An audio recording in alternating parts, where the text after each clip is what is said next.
जिसने जीवन में कभी भजन नहीं किया, जिसने जीवन में कभी कथा नहीं सुनी, वो निश्चित है कि मृत्यु के बाद भूत बनेगा, प्रेत बनेगा। लेकिन महाराज जी, आपने अभी अभी एक बात कही कि कथा में तो आया था, कथा तो सुनी थी, पर जीवन में उतारा नहीं। ऐसा व्यक्ति भी प्रेत बन सकता है? तो फिर कथा की महिमा खत्म हो जाती है। अब देखो, ऐसा व्यक्ति प्रेत तो बनेगा जिसने कथा जीवन में नहीं उतारी। कल हम बता रहे दंभ, केवल दंभ किया, केवल आडंबर किया कथा सुनने का, भक्त बनने का, वैष्णव बनने का। भगवत कृपा से हो सकता है कि वो ना भी बने प्रेत, पर कदापि 1% यदि वो प्रेत बन गया तो वो प्रेत कैसा बनेगा? बोले उसके लिए मुक्ति का केवल एक ही उपाय बचेगा। क्या? कि तुम किसी वैष्णव को भगवत शरणागति प्रदान करो। तुमने तो अपने जीवन में शरणागति प्रदान की नहीं, ठाकुर जी की प्राप्त की नहीं। कम से कम प्रेत योनि में ही रह करके अपने प्रेत भाव से किसी वैष्णव को भगवत शरणागति तुम प्रदान कर दो तो तुम मुक्त हो जाओगे। समझ में आ रही है बात? गोस्वामी तुलसीदास जी के प्रसंग में आता है कि गोस्वामी जी नित्य जाते थे वन में, और वन में जाकर के एक जल लेके जाते थे, शौच आदि से निवृत्त होके जो बच जाता था जल, उसको एक पेड़ के नीचे डालते थे।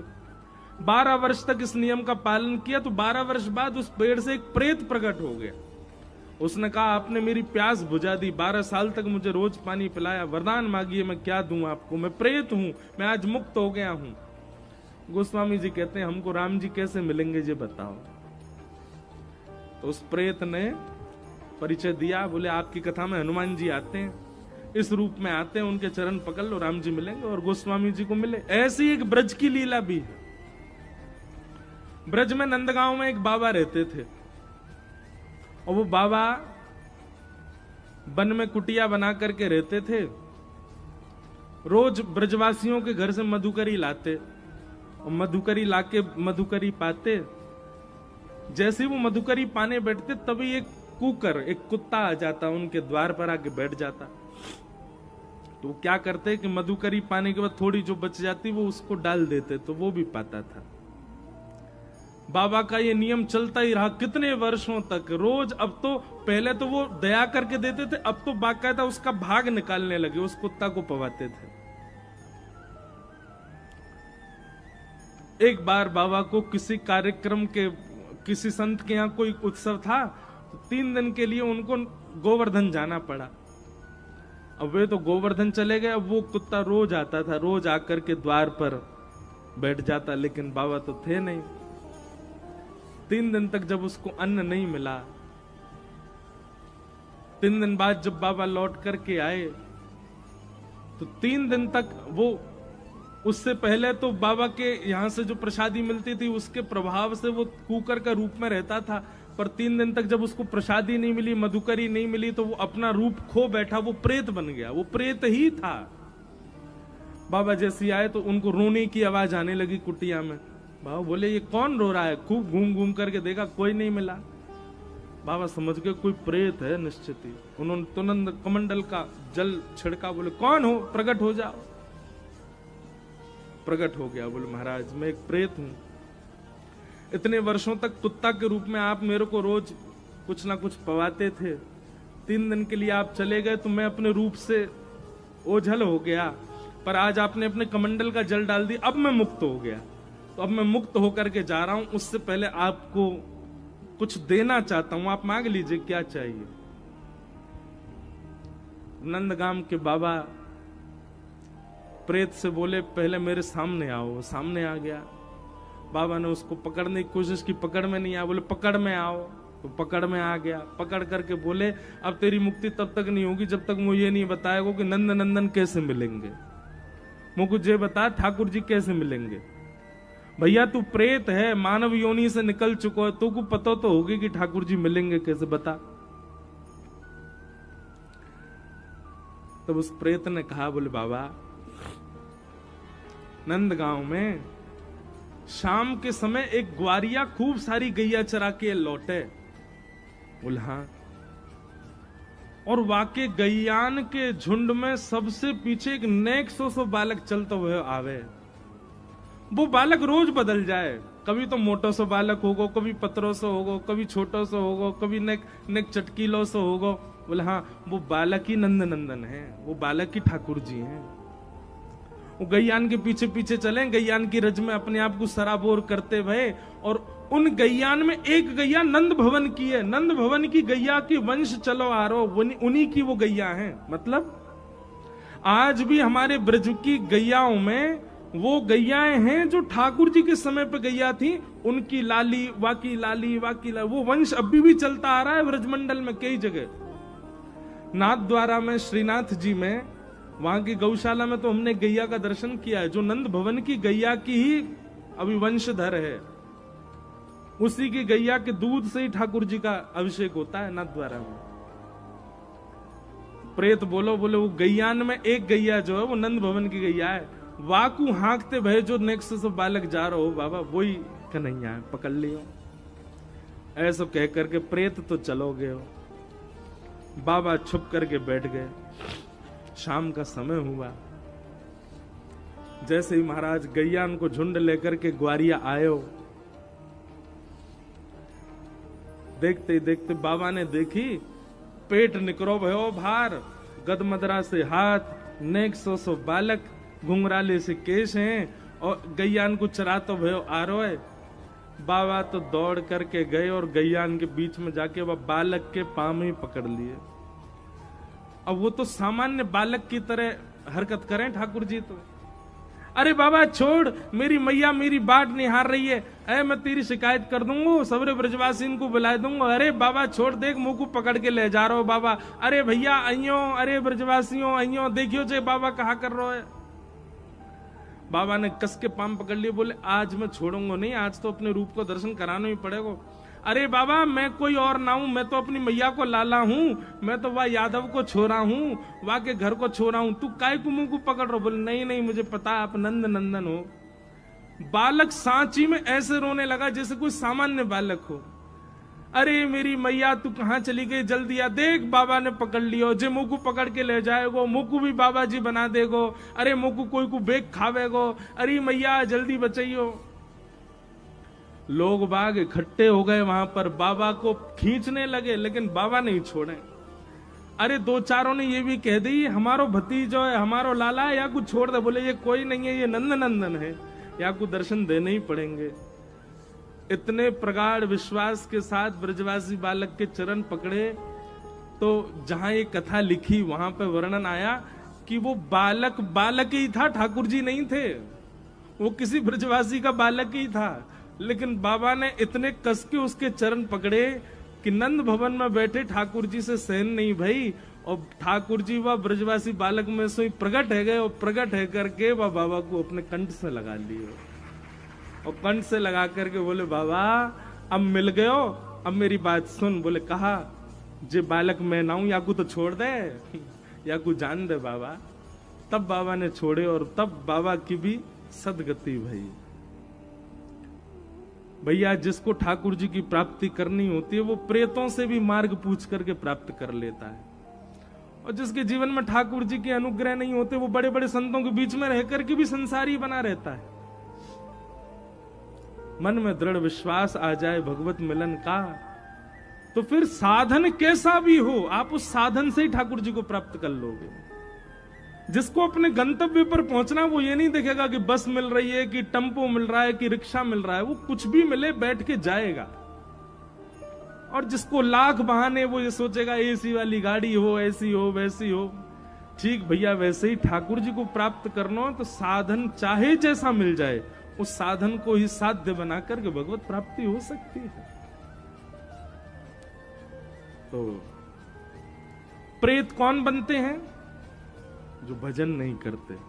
पर कथा आदि सुनने के बाद भी यदि कोई प्रेत बन जाए तो उसके लिए एक ही उपाय रहता है, किसी वैष्णव को भगवत दर्शन कराओ, भगवत शरणागति कराओ, तो तुम अपने प्रेत योनि से मुक्त हो जाओगे।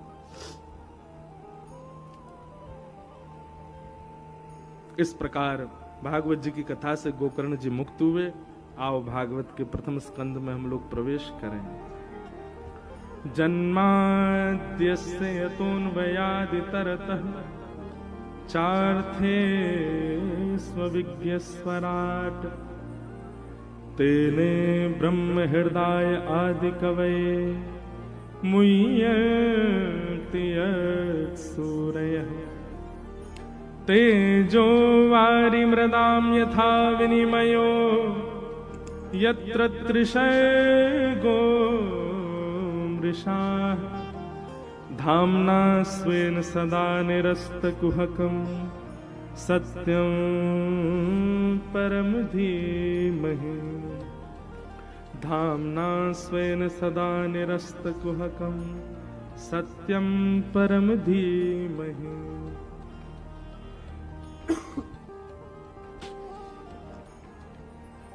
भागवत जी का प्रथम श्लोक। भागवत जी के प्रथम श्लोक में किसी देवी को वंदन नहीं किया, किसी देवता को वंदन नहीं किया। 84 लाख देवी देवता हैं हमारे, पर किसी को वंदन नहीं करते हुए श्रीमद् भागवत जी के प्रथम स्कंद के प्रथम श्लोक में किसको वंदन किया गया? सत्यम परम धीमहि। परम सत्य जो है हम उसको प्रणाम करते हैं। यहां पर वेद व्यास जी की बुद्धि देखी गई है। किसी देवी को प्रणाम करते, देवता को प्रणाम करते, तो आपस में देवी देवताओं में ये भाव आ जाता है, ये बड़े हैं, ये छोटे हैं। जिनका नाम लिखा गया भागवत जी में ये बड़े हैं, जिनका नाम नहीं है वो छोटे हैं।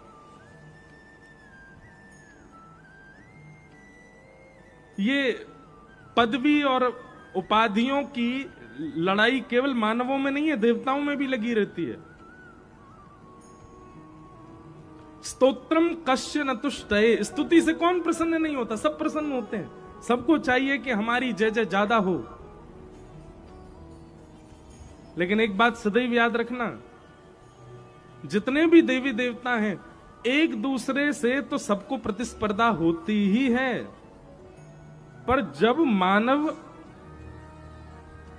एक निष्ठ एक देव का उपासक बन जाता है और उस देव में ही सर्वस्व लगा देता है, और कहीं उस देव के रूप में साक्षात नारायण यदि हैं, साक्षात कृष्ण यदि हैं, तो देवी देवता भी उसके सहायक बन जाते हैं। हमारी बात बहुत ध्यानपूर्वक सुनिएगा।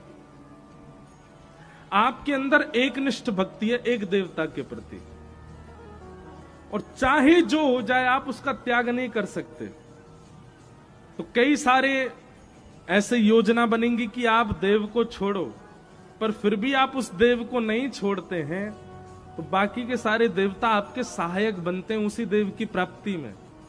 और कहीं उस देव के रूप में साक्षात श्री कृष्ण हैं, तो फिर कभी प्रतिस्पर्धा नहीं होती। सब देवी देवता प्रसन्न ही रहते हैं कृष्ण उपासक से।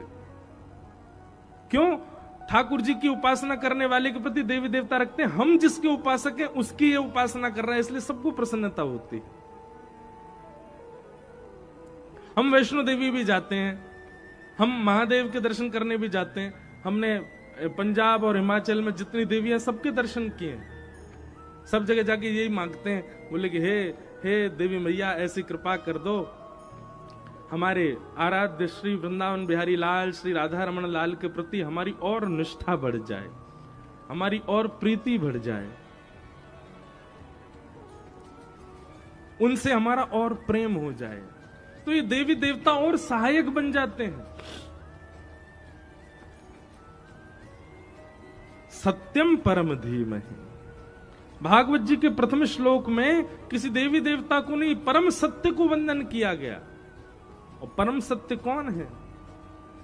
तो यहां तो नहीं बताया, पर भागवत के 10वें स्कंद में बताया परम सत्य कौन है। तो सत्यव्रतम सत्य परम त्रिसत्यम सत्यश्च योनिम निहितम च सत्ये सत्यस्य सत्यमृत सत्य नेत्रम सत्यात्मकम त्वाम शरणम प्रपन्नाः।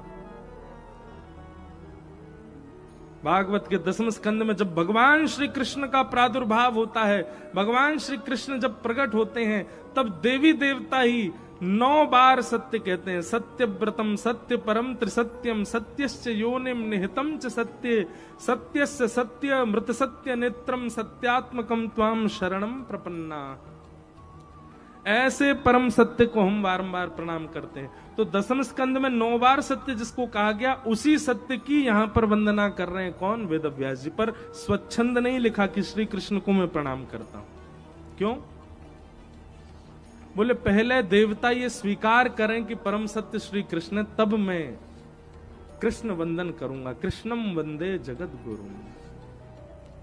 परम सत्य श्री कृष्ण है भैया।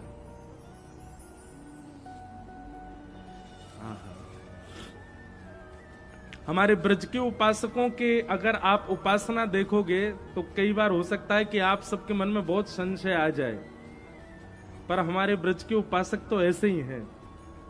वो श्री कृष्ण के अलावा किसी को नहीं ध्याते, श्री कृष्ण ही उनके सर्वस्व हैं। हमारे श्री हरिराम व्यास जी, हरिराम व्यास जी तो ऐसे कृष्ण उपासक थे। अब कई बार क्या है कि ब्रज की बातें बाहर बोलने में थोड़ा भय लगता है, संकोच होता है कि बाहर के लोग क्या समझेंगे, पर ब्रज की अनन्यता ऐसी है। हरिराम व्यास जी के चरित्र में ऐसा भाव आता, उनकी बेटी का ब्याह था, और बेटी का ब्याह था तो हरिराम व्यास जी को जब बेटी मिलने गई तो बेटी ने कहा, पिताजी मेरा ब्याह है परसों, और मधुकर शाह राजा जो हैं ओरछा के, उन्होंने लड़का ढूंढा है, आप खूब आशीर्वाद देना, मेरा मंगलमय जीवन हो। हरिराम व्यास जी अपनी बेटी से कहने लगे, बेटी तूने निश्चित ही पूर्व जन्म में कोई अपराध किया होगा जो तेरा ब्याह हो रहा है और तू वृंदावन छोड़ के जा रही है। हरिराम व्यास जी की पुत्री बोली, आप कैसे पिता हो, अपनी पुत्री के विवाह पे कह रहे हो कि तेने कोई पाप किया होगा? बोले और नहीं तो वृंदावन छोड़ के जाना पड़ रहा है, इसलिए तो मुझे लगता है कि तेने, अरे वृंदावन में ही ब्याह करती, यहीं पर ही रहती, यहीं पर ही किसी वैष्णव ब्रजवासी के संग ही निवास करती, वृंदावन छोड़ के जा रही है, निश्चित ही तेने कोई अपराध किया होगा। घर के लोग बोले बोले तो पागल हो चुके हैं, इनसे बात मत कर, लाली तू आजा, तू अपनी व्यवस्था कर। हरिराम व्यास जी चुपचाप बैठे हैं। अब ब्याह वाले दिन क्या हुआ कि घर के लोगों ने, हरिराम व्यास जी ने तो संतों को निमंत्रण दिया था, घर के लोगों ने राजा महाराजा और दुनिया के लोगों को निमंत्रण दिया। तो घर के लोगों ने क्या किया, संत महापुरुषों के लिए तो ठंडी पूरी, ठंडी सब्जी और ऐसे थोड़ी बहुत सामग्री परोसवा दी, और गरम गरम रोटियां, गरम गरम सब्जियां, बढ़िया चटकदार मसालेदार बढ़िया सब सामग्री, यह सब और लोगों के लिए। ये देख करके हरिराम व्यास जी का दिमाग खराब हो गया। बोले कि संतों के लिए इतनी सामान्य व्यवस्था, और राजा महाराजा संसारी लोगों के लिए इतने 56 भोग की व्यवस्था। और उनका उसी समय थोड़ा सा पारा हाई हुआ था, इतने में ही बेटा आके बोला, पिताजी कन्यादान हो रहा है, आप आकर के कन्यादान कर दो। और उनके लिए पुत्र पुत्री परिवार ये महत्व नहीं देता था, उनके लिए तो संत सेवा, ब्रजवासियों की सेवा, ठाकुर जी की सेवा ये महत्वपूर्ण। लेकिन फिर भी सबके सामने कन्यादान करने लगे तो पंडित जी लोगों ने कहा, व्यास जी आप बड़े विद्वान हो, कुछ मंत्र सुनाइए, कुछ बढ़िया सा कुछ सुना दीजिए। हरिराम व्यास जी बोले, हमसे सुनना मत चाहो, चुपचाप हम कन्यादान करके चले जाएं, इसी में खुश रहो। नहीं नहीं नहीं, कुछ तो सुनाना पड़ेगा आपको। हरिराम व्यास जी ने पद बना करके गाया, वे मरे जिन मेरे घर गणेश पुजवायो, जिन्होंने मेरे घर पर आकर के ये सब ब्याह आदि रचना करवाई है, मेरे घर पे आकर गणपति का पूजन किया है, मेरे घर पर आकर के जो ब्याह का प्रसंग कराया है, उन सब की आज ही मृत्यु हो जाए। ब्राह्मण देवता बोले बोले आप चुप ही रहो, मत बोलो कुछ। बोले हम पहले ही मना कर रहे थे, हमसे मत बुलवाओ। बच्चे सब कहने लगे, दीदी का ब्याह है, हमारी बहन का ब्याह, आप इतने क्रोध में क्यों भरे? बोले वो जुगल किशोर जी, उनके ठाकुर जी जुगल किशोर, जुगल किशोर जी पीछे बैठे, एक बार भी दुल्हा दुल्हन उनको प्रणाम नहीं करने गए, संत जनों को रूखा सूखा पवा रहे हो, और ये सब संसार के लोगों को तुम 56 भोग पवा रहे हो। ब्रजवासियों को किसी ने निमंत्रण नहीं दिया, ब्रज में रहते हुए भी ब्रज छोड़ करके बेटी जा रही है, ये सब क्रियाकलाप हो रहे हैं और तुम चाहते हो मैं प्रसन्न रहूं? मुझे प्रसन्नता नहीं है। तब मधुकर शाह राजा थोड़ा सा सहम गया, उसने हरिराम व्यास जी से कहा, बोले आप चिंता मत करो, मैं एक भवन बनवा देता हूं, आपकी पुत्री और दामाद दोनों वृंदावन में ही रहेंगे, यहां से कहीं नहीं जाएंगे। जब ये बात मधुकर शाह ने कही, तब हरिराम व्यास जी ने दोनों वर वधू को आशीर्वाद दिया, बोले अब अच्छा है कि तुम वृंदावन छोड़ के नहीं जाओगे। वृंदावन छोड़ के जाने वालों के लिए बहुत कुछ लिखा है व्यास जी ने, मैं ज्यादा उसका वर्णन नहीं करूं। हरिराम व्यास जी जिनका एक प्रसिद्ध पद है, किशोरी तेरे चरणन की रज पाऊं, किशोरी तेरे चरणन की रज पाऊं, बैठी रहूं कुलजन के कोने, बैठी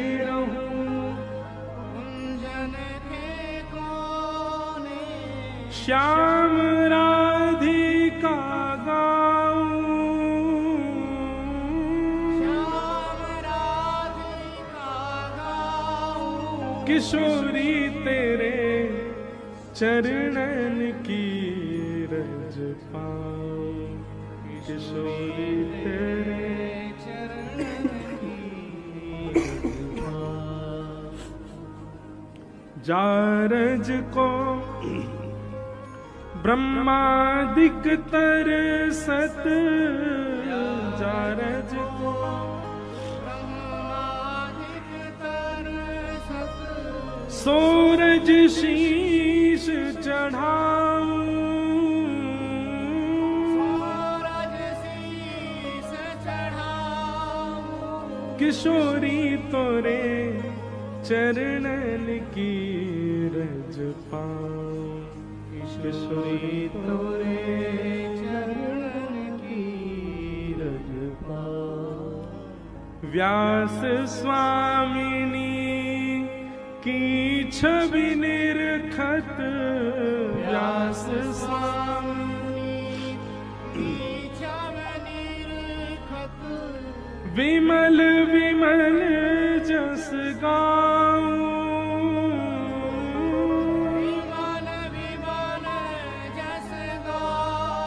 किशोरी तोरे चरणन की रज पाऊं, किशोरी तोरे चरणन की रज पाऊं, मेरी प्यारी तोरे चरणन की रज पाऊं, किशोरी तोरे चरणन की रज पाऊं।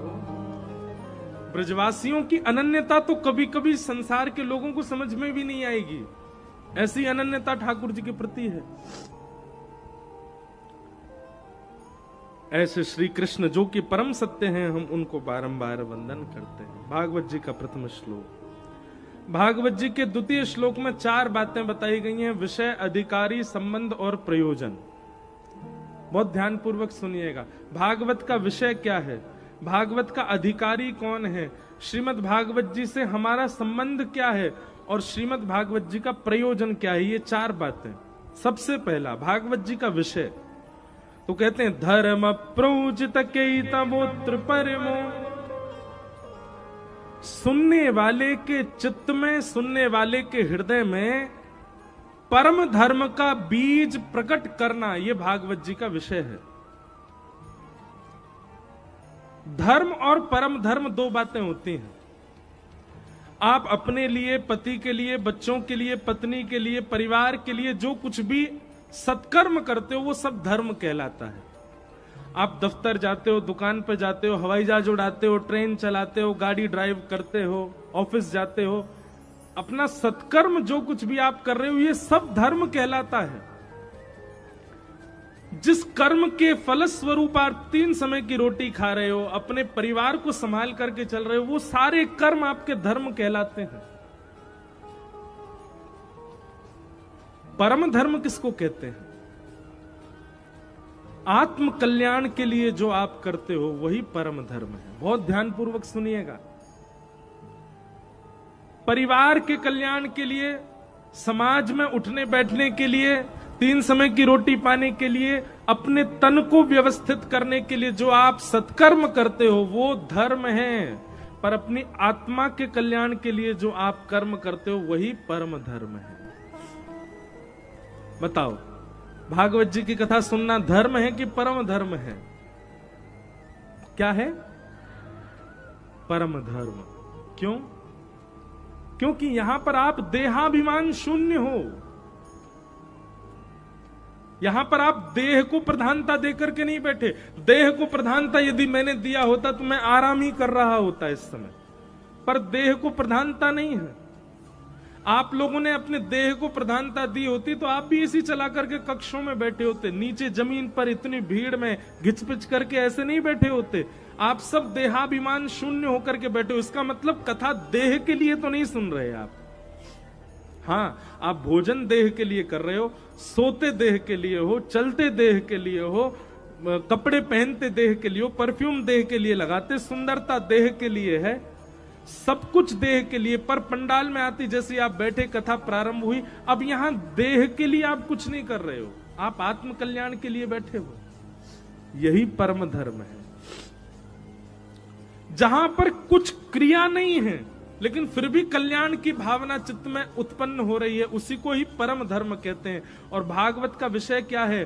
परम धर्म का हमको अनुगामी बनाना, ये भागवत का विषय है।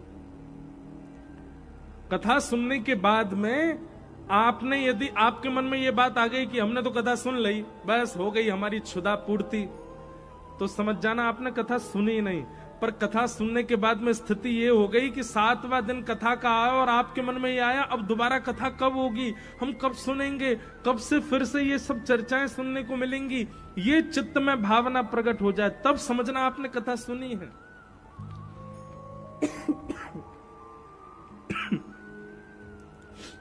भक्तमाल जी में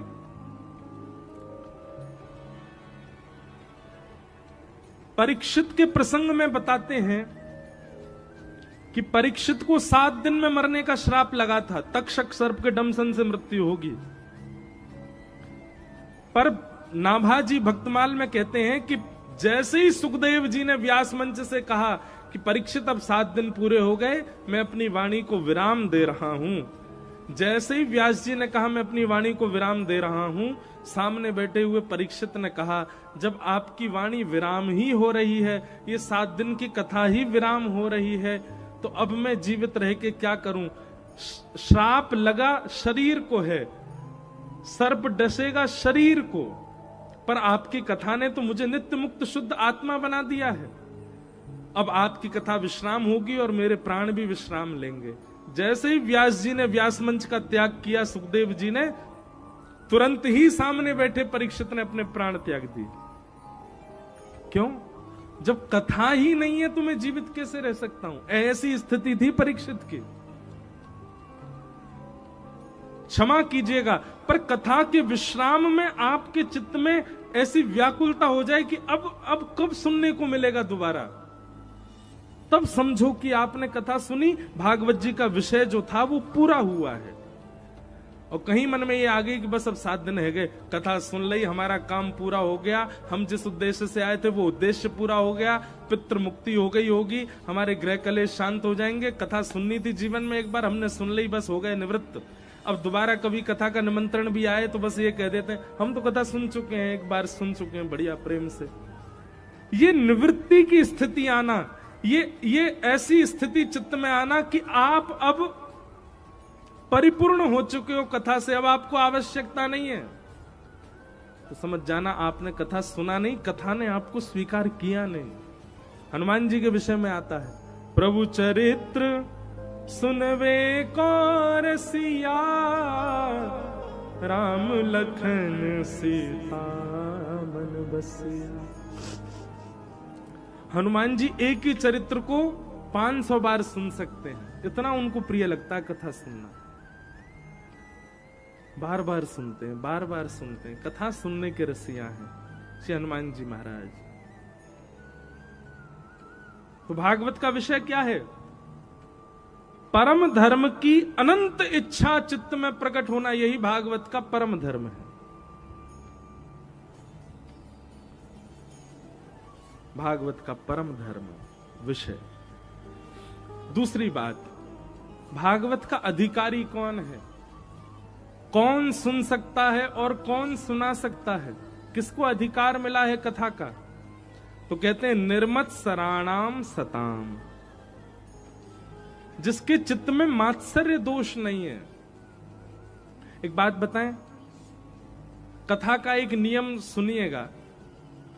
रोज कथा सुनने के बाद में उस व्यक्ति का चित्र देखा कीजिए जिससे आपको बहुत ईर्ष्या होती है, जिसको आप देखना ही पसंद नहीं करते। उस व्यक्ति का चित्र निकाल करके देखो कथा सुनने के बाद, और यदि तब भी आपको ईर्ष्या हो रही है तो बस तुरंत उसका चित्र हटा के बोलो अभी और कथा सुननी है।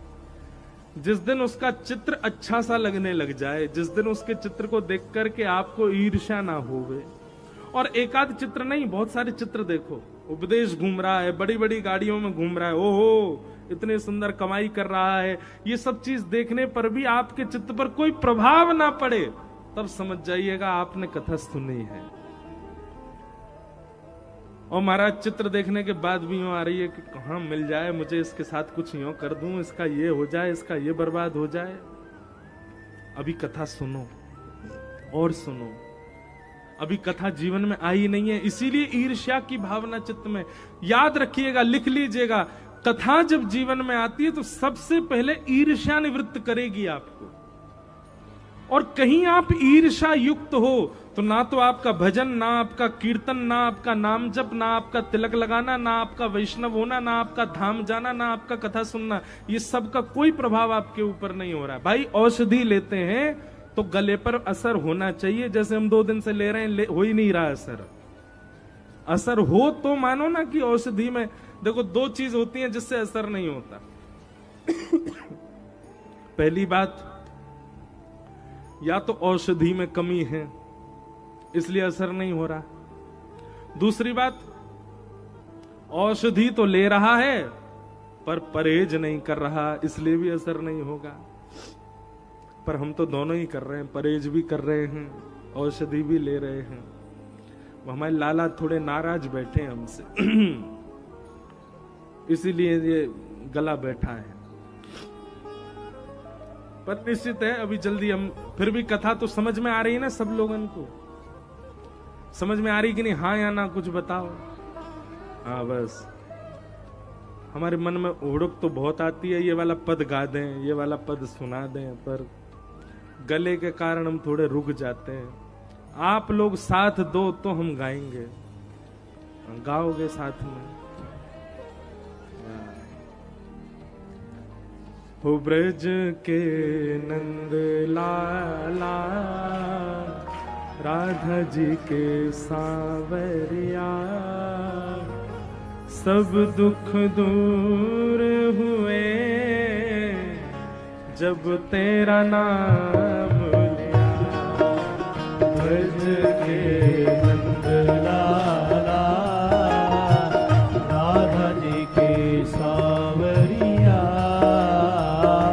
सब दुख दूर हुए जब तेरा नाम लिया। ओ ब्रज के नंद लाला, राधा जी के सावरिया, सब दुख दूर हुए जब तेरा नाम लिया। ब्रज के नंद लाला, राधा जी के सावरिया, सब दुख दूर हुए जब तेरा नाम लिया। सब दुख दूर हुए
ऊंचे स्वर में सब लोग। ओ मीरा पुकारे तुम्हें गिरधर गोपाला, मीरा पुकारे तुम्हें गिरधर गोपाला। भगवान करे ये जो आप जिस भाव से गा रहे हो इसका आपको फल ये मिले कि अगले जन्म में आप सबरे ब्रजमंडल में गवैया बन के पैदा हो। और महाराज अपनी वाणी से गा गा करके राधा रमण राधा वल्लभ बिहारी जी को झुमा दो महाराज। इतना प्रेम से आप लोग गा रहे हैं कि हमारा मन कर रहा है कि कुछ लुटा दें आपसे। बस ऐसे ही गाना 7 दिन तक। हाँ, मीरा पुकारे तुम्हें गिरधर गोपाला, मीरा पुकारे तुम्हें गिरधर गोपाला। ढल गया अमृत में विष का भरा प्याला, बन गया अमृत में विष का भरा प्याला। ओ विष का भरा प्याला कौन मिटाए उसे जिसे तूने राख लिया। सब दुख दूर हुए जब तेरा नाम लिया, सब दुख दूर हुए जब तेरा नाम का भाव से ओ ब्रज के नंद लाला, राधा जी के सांवरिया, सब दुख दूर हुए जब तेरा नाम लिया। सब दुख दूर हुए जब तेरा नाम लिया। और जब तेरे गोकुल में आई विपदा भारी, जब तेरे गोकुल में आई विपदा भारी, एक इशारे में टाली विपदा सारी। एक इशारे पर टाली विपदा सारी। ओ टाली विपदा सारी, मुड़ गया गोवर्धन जिसे तूने राख लिया।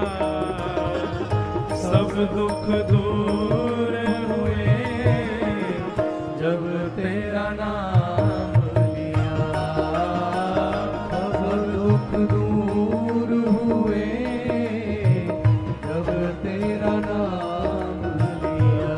ओ ब्रज के नंद लाला, राधा जी के सांवरिया, सब दुख दूर हुए जब तेरा नाम लिया।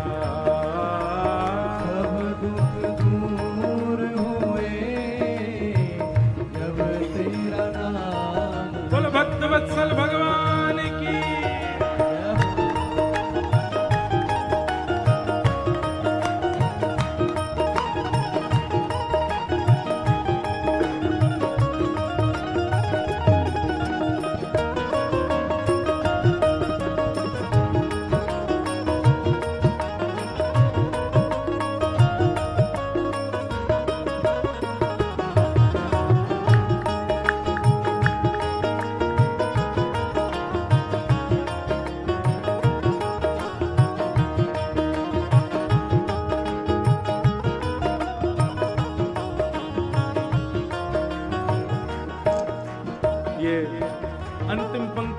ही सुंदर है और इस वक्त मेरी स्थिति में तो फिट बैठ रही है।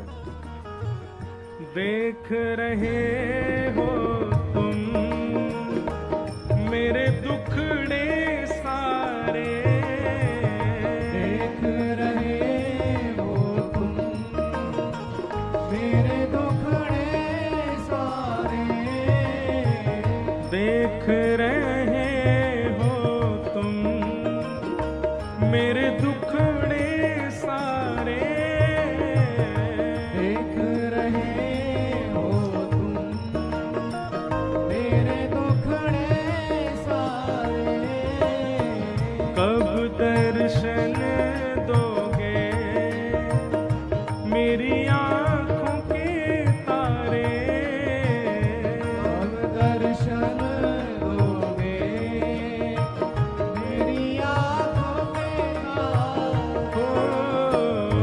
कब दर्शन दोगे मेरी आंखों के तारे, अब दर्शन दोगे मेरी आँखों के तारे, मेरी आंखों के तारे, अधर पे मुरली है, कांधे पे कामरिया, सब दुख दूर हुए जब तेरा नाम लिया, सब दुख दूर हुए जब तेरा नाम लिया, ओ, सब दुख दूर हुए जब तेरा नाम लिया, सब दुख दूर हुए जब तेरा भाव भाव से सुन लो। हे ब्रज के नंद लाला, राधा जी के सांवरिया, सब दुख दूर हुए जब तेरा नाम लिया, सब दुख दूर हुए जब तेरा नाम, गोविंद मेरो है, गोपाल मेरो है, गोविंद मेरो है, गोपाल मेरो है, मेरा बांके बिहारी नंदलाल मेरो है, मेरा बांके बिहारी नंदलाल मेरो है, हे राधा रमण बिहारी गोपाल मेरो है, ओ राधा रमण बिहारी गोपाल मेरो है, हे मेरा कुंज बिहारी नंदलाल मेरो है, मेरा कुंज बिहारी नंदलाल मेरो है, हे राधा रसिक बिहारी गोपाल मेरो है, राधा रसिक बिहारी गोपाल मेरो है, हे सेवा कुंज बिहारी नंदलाल मेरो है, सेवा कुंज बिहारी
जय हो।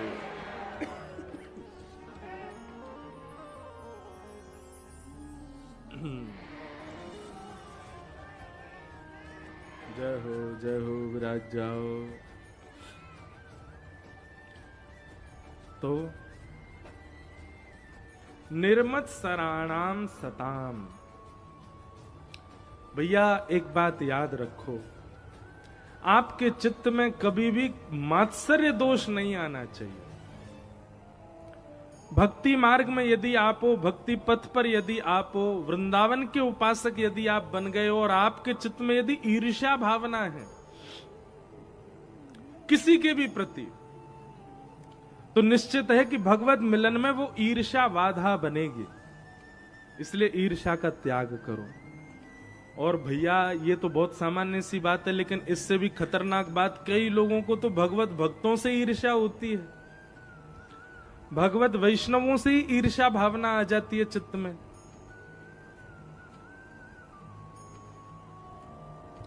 ईर्ष्या कभी नहीं होनी चाहिए। बल्कि देखो, ईर्ष्या कभी कभी भक्तों में ऐसी आ जाती है, इसको इतनी सारी स्तुतियां याद कैसे हो गई, जे इतना वृंदावन कैसे चला जाता है, इस पे गुरुदेव की ज्यादा कृपा क्यों है, इसके ठाकुर जी इतने सुंदर क्यों सज जाते हैं, हमारे क्यों नहीं सजते। ये सब ईर्ष्या भावना भक्तों के प्रति भी आ जाती है।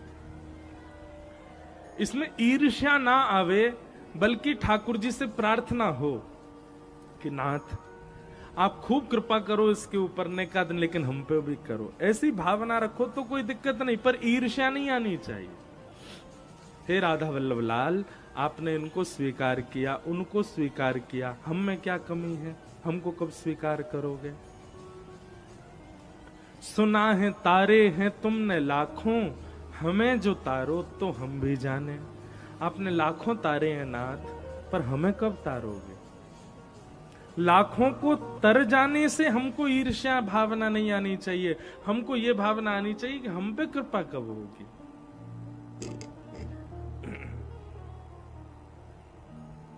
तो ईर्ष्या कभी नहीं, और वैष्णवों के प्रति तो कभी भी नहीं। वैष्णवों के प्रति ईर्ष्या आ रही है तो निश्चित है कि आप अपने भक्ति मार्ग से बहुत जल्दी बिछुड़ने वाले हो। हम तो अपनी कथा में बताते हैं कि आज भजन जितना बन रहा, कल उससे कम बन रहा है, परसों उससे और कम बन रहा है, और फिर तरसों फिर ज्यादा बन रहा है, फिर कम हो रहा है, फिर ज्यादा। ये उतार चढ़ाव जो भजन में आता है ना, ये निश्चित ही वैष्णव अपराध की वजह से आता है। कल हमने एक बात बताई थी कि वैष्णव अपराध करने की हमारे चित्त में भावना क्यों प्रकट होती है, क्योंकि कहीं ना कहीं हमारे भीतर दंभ है, कहीं ना कहीं हमारे भीतर दिखावा है भक्ति का, इसलिए हमसे वैष्णव अपराध बनता है। दिखावा मत करो, जैसे हो वैसे प्रस्तुत हो जाओ। हमसे नई स्तुतियां याद हो रही तो बिना स्तुति याद किए, हमसे नई तिलक बढ़िया से लग रहा तो बिना उसके, नई श्रृंगार बढ़िया से कर पा रहे, नई भोग लगा पा रहे ठाकुर जी को सुंदर 56, कोई दिक्कत नहीं है, पर उसमें कहीं कोई दिखावा मत करो। नहीं हो पा रहा तो दिखावा कर देते हैं, नहीं। आजकल दिखावे की दुनिया चल रही है, सब दिखाना चाहते हैं कि हम कैसे भजन करते हैं, हम कैसे। अभी तक तो अपनी पर्सनल लाइफ भी दिखाते थे लोग, अब भजन भी दिखाते हैं। अब कोई व्यक्ति सुबह मंगला में भोर में उठ जाता है 3 बजे उठ करके अपने ठाकुर जी की सेवा पूजा बंदन, अब वो सब इतना नहीं दिखाना चाहिए। ठीक है, एक बार किसी को आपसे प्रेरणा मिल रही है, एक बार दिखा दो, रोज रोज नहीं दिखाओ। हमारे रसिकजन कहते हैं कि प्रेम लक्षणा भक्ति का प्रचार करने से, प्रेम का एक स्वभाव है, जितना प्रचार कर दोगे, ढिंडोरा पीटोगे, प्रेम उतना कम हो जाता है। प्रेम उतना ज्यादा बढ़ेगा जितना गोपनीय रखा जाएगा। सदैव याद रखना, विद्या और धन, इनका जितना दान करोगे ये उतना बढ़ेंगे, और प्रेम और भक्ति, इनको जितना गोपनीय रखोगे ये उतना बढ़ेंगे। अरे हम तो ये कहना चाहते हैं भैया कि आप तो ऐसे बन के घूमा करो बाहर, कि बाहर वाले को ये लगे तो महासंसारी है, लेकिन मन में आपके वो प्रेम लक्षणा भक्ति हो। कोई व्यक्ति आपको देख के पहचान ही नहीं पाए कि ये परम वैष्णव भक्त है। वो एक अलग अंतर्निष्ठ भक्ति का एक स्वरूप हो जाता है। वो एक बहुत ऊंची स्थिति है, हम लोग नहीं कर पाएंगे उसको। पर फिर भी अपना प्रेम ठाकुर जी से जो है उसको गोपनीय रखो, उसको ज्यादा प्रकाशित मत करो। हम अनुभव करते हैं कई बार हमारे लाल जी की हमारी कोई लीला हम कथा में बोल देते हैं, पर 6-6 महीना तक लाल जी कोई लीला नहीं करते। लेकिन क्या करें, कथा में हमने एक बार पूज्य मलुकपीठ वाले महाराज जी से ये बात कही भी कि महाराज जी कई बार कथा कहते कहते कोई ठाकुर जी के साथ में कोई लीला हुई और उसको हमने मंच पे जाके बता दिया, उसके बाद ठाकुर जी 6 महीने का वियोग देते हैं। 6 महीने तक कोई लीला ही नहीं होती, स्वप्न में नहीं आएंगे, कोई अनुभव नहीं कराएंगे। तो महाराज जी ने एक बात कही, बोले कि जितना प्रकाश करोगे उतना प्रेम कम होता है। ठाकुर जी को ये प्रिय नहीं लगता कि मेरी तुम्हारी क्या घटना हुई तुम सबको बताओ। पर फिर महाराज जी ने एक आज्ञा की, क्योंकि आप व्यासपीठ पर बैठते हैं और व्यासपीठ से कितनों के चित्त में विश्वास प्रकट होता है आपके बताने से, तो इसलिए आप 6 महीने का वियोग सह लिया करो। पर कभी कोई लीला हुआ करे तो अधिकारी श्रोता दिखते हो तो बता दिया करो। बहुत दिनों तक ठाकुर जी फिर लीला नहीं करते, कुछ अनुभव ही नहीं कराते। जैसे हम आरती करते हैं कभी कभी ठाकुर जी की, तो आरती करते करते मन में भाव रखते हैं कि हे लाल जी, यदि आप आज की सेवा से प्रसन्न हो तो अपनी छड़ी गिरा दो या अपनी वंशी गिरा दो। ठाकुर जी गिरा देते हैं। पर जब ठाकुर जी नाराज बैठे होते हैं या फिर वियोग दे रखा होता है, कितनी प्रार्थना कर लो कुछ नहीं गिराते। अच्छा, एक बात और है, ठाकुर जी आपसे प्रसन्न हैं और नाराज है, इसका एक प्रमाण और है। क्या?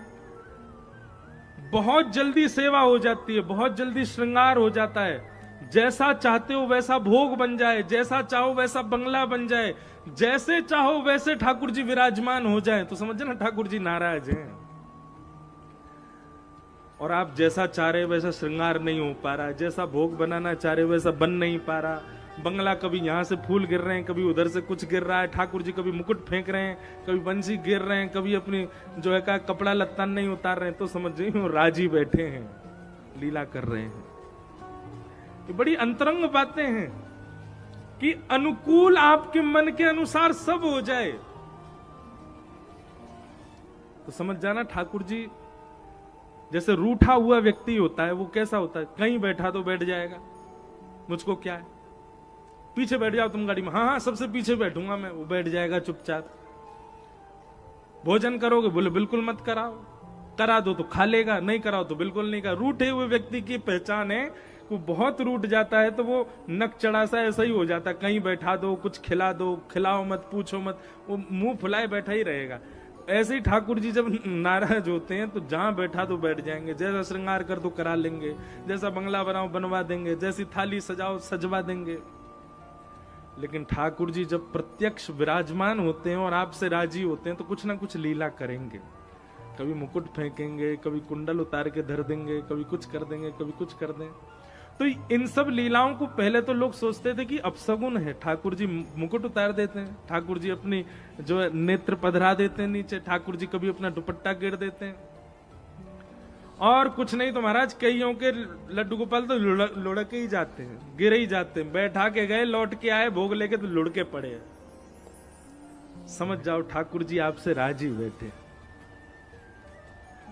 ठाकुर जी की राजी रजामंदी की एक सूचना। लेकिन फिर उसका ढिंडोरा मत पीटो पूरे घर में जाके, पड़ोसी को बुला लाए, देखो देखो देखो, व्यास जी बता रहे थे ना मुझसे, सुबह से 5 बार मुकुट गिर चुके, मुझसे तो इतने राजी रहते हैं, देख फिर गिर देंगे। ऐसा नहीं करना है। प्रेम बतावे से रस घटता है, उसको गोपनीय रखो। हितरवंश महाप्रभु के चरित्र में आता है, उनके पिताजी सेवा करते थे ठाकुर जी की, और श्री महाप्रभु जी का मन तो बहुत होता था सेवा में जाने का, पर छोटे बालक हैं, हरिवंश बालक है, तो दूर ही खड़ा कर देते, बोले तुम दूर से ही सेवा किया करो। दूर खड़े खड़े हितरवंश महाप्रभु कभी गायन की सेवा करते, कभी कोई सेवा करते। एक दिन हिंडोला पड़े थे, झूला झूल रहे थे ठाकुर जी। तो श्री हितरवंश महाप्रभु के पिताजी उनको, व्यास मिश्र जी, उनको डोर दे गए झूला की और बोले झूला झुलाओ ठाकुर जी को। तो झूला झुलाने लगे। पिताजी तो चले गए। पिताजी के जाते ही महाप्रभु जी के नेत्र बंद हो गए। नेत्र बंद होते ही जो छवि सामने झूला पे बैठी वो सचल होकर के उनके चित्त में आ गई और असली में झूला झूलने लगे अंदर ही। और अब तो चल भी रहे हैं, बोल भी रहे हैं, सब बातें कर रहे हैं। और महाप्रभु जी से कहने लगे रूखो सूखो झूला झुलाओगे, कछु गा के सुनाओ। महाप्रभु जी तो इतने आनंद में भर गए, गाने लगे, झूला का पद गाने लगे। अब प्रत्यक्ष में जो झूला था उसकी डोर छूट गई है, लेकिन मन में एक झूला में प्रिया प्रियतम बैठे तो हाथ वैसे ही चल रहा है, हाथ में डोर नहीं है। प्रत्यक्ष झूला तो रुक चुका है, पर मन के झूला को झुला रहे हैं और पद गा रहे हैं। तो लीला ऐसी घटी कि सामने जो उनके पिताजी के ठाकुर जी, जो कि त्रिभंग लली दोनों युगल सरकार बैठे थे, उनने मन में विचार करी, बोले ये महाप्रभु जी तो झुला ही नहीं रहे, झूला तो रुक गए हो। श्री जी बोली अब छेड़ना नहीं उनको, वो अंतरंग भाव में, अपने मानसी भाव में हम दोनों की सेवा कर रहे हैं। अब मानसी भाव में सेवा करने दो, प्रत्यक्ष में क्या करें। ठाकुर जी बोले मुझको तो गर्मी लग रही है, कौन झुलावे को झूला। अब व्यास मिश्र जी नीचे चले गए, जे मानसी में चले गए। श्री जी बोली काय बात को खड़े हो, लटको नीचे, झूलाते पाम लटकाओ नीचे, अपने एड़ीनते अपने पाम से झुलाओ। सो व्यास मिश्र जी के सेवा के ठाकुर जी, त्रिभंग लली ठाकुर जी, वो सहज हो गए और झूला में अपने दोनों पाम लटका करके अपने पैर के अंगूठा से झूला को पीछे झोंका देने लगे और झूलन लगे। झूलते झूलते झूलते महाराज जोर जोर से, छोटे से ठाकुर जी बेचारे, कितनी ताकत उनमें, जोर जोर से अंगूठा लगा में। अच्छा अंगूठा के अलावा पैर लगावे को प्रयास करें तो लुढ़क जाए नीचे, बेचारे पूरे उतर भी ना सकें, बस अंगूठा ही छुपा के पीछे झोंका दें। श्री जी कहने को और जोड़ते झुलाओ। श्री जी बोले, ठाकुर जी बोले गिर जाऊंगा नीचे। कैसी कैसी लीला ठाकुर जी की। वहां सामने हितरवंश महाप्रभु बैठे हैं, मानसी में झूला झुला रहे हैं, लेकिन प्रत्यक्ष में ठाकुर जी का झूला नहीं चल रहा, तो ठाकुर जी स्वयं सहज होकर के अपने झूला को चला रहे हैं। वाणी ऐसा प्रसंग आता है कि झुलाते झुलाते झुलाते ठाकुर जी तो इतने थक गए, अपने हाथन से ही अपनी जांग दबाने लगे। बोले मैं तो हार गए। इतने पसीना आ गए कि अपने सबरे लत्ता उतार करके और श्री हितरवंश महाप्रभु पे ही फेंक दिए। जब व्यास मिश्र जी आए लौट करके, सोई ठाकुर जी ऊपर चढ़ करके और ऐसे ही खड़े है गए, लेकिन वस्त्र पहनना भूल गए। व्यास मिश्र जी ने आकर के देखी तो हरिवंश बालक तो बस झूला चला रहा है और सामने झूला धीमे धीमे चल रहा, पर डोर छूटी हुई है। और तभी क्या देखा, प्रिया प्रियतम को जैसे देखा, सो ठाकुर जी ने तो अपनो पटका वटका सब नीचे फेंक रखो, सब रे लत्ता नीचे उतार के धर रखे। अब उनको तो ये भेद समझ नहीं आया, उन्होंने सोचा कि शायद ढीले वस्त्र पहनाए होंगे इसलिए उतर गए, लेकिन कौन बतावे कि वो तो श्रम हो गया ठाकुर जी को, इसलिए उतार के फेंक दिए। भैया ये ठाकुर ने केवल आचार्यों के संग लीला नहीं की, आज भी ठाकुर जी लीला करते हैं, आज भी ठाकुर जी लीला करने के लिए बैठे हैं। हमारी भावना वैसी हो जाए, हमारी भावना में वो सुदृढ़ता आ जाए।